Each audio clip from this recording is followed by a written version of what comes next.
negotiations in Glasgow, there has been some progress made, and this is certainly a small step in the right direction. However, it's not enough to address the climate emergency and what our United Nations Secretary General has defined as a code red for humanity.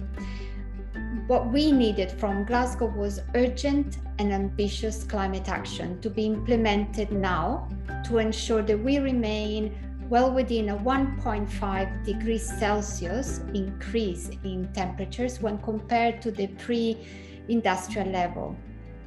And this is important because it would avoid some of the worst impacts, especially for many vulnerable communities and farmers that are already struggling to cope with some of the impacts that we're already seeing today across Asia Pacific.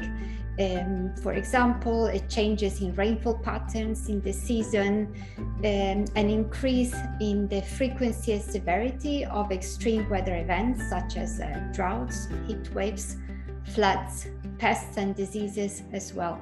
If we look at 2020 alone, climate-related events were the predominant driver for acute hunger in 15 countries globally and affected 16 million people. They displaced 13 million people, and through a study that we undertook together with other research centers, we saw that an increase of 2 degrees Celsius would lead to additional 189 million people that would go hungry.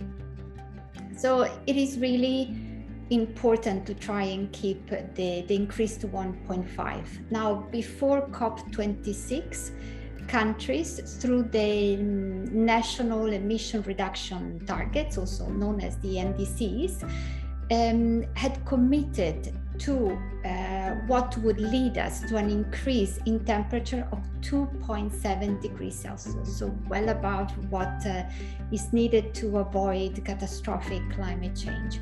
Now, during COP26, we have seen a number of pledges that have been made by different countries, and if these pledges were to be implemented, then they would reduce the potential increase in temperatures to 1.8 degrees Celsius. And this is significant because it's the first time that we have such a commitment to an ambitious target below 2 degrees Celsius. However, these are pledges, and it remains to see how and when they would then be operationalized, because it would certainly require considerable investments and a revision of policies.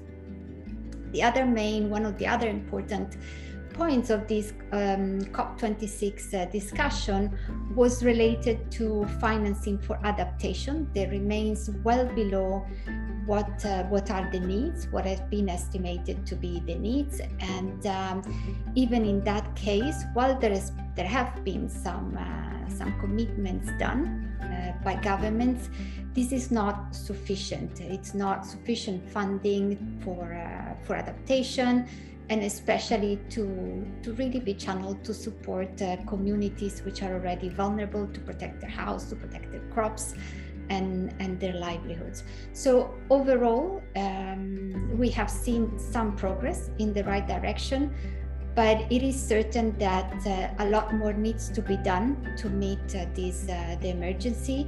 And for us, it's clear that as WFP, we need to double up our efforts to support those who are most vulnerable and food insecure.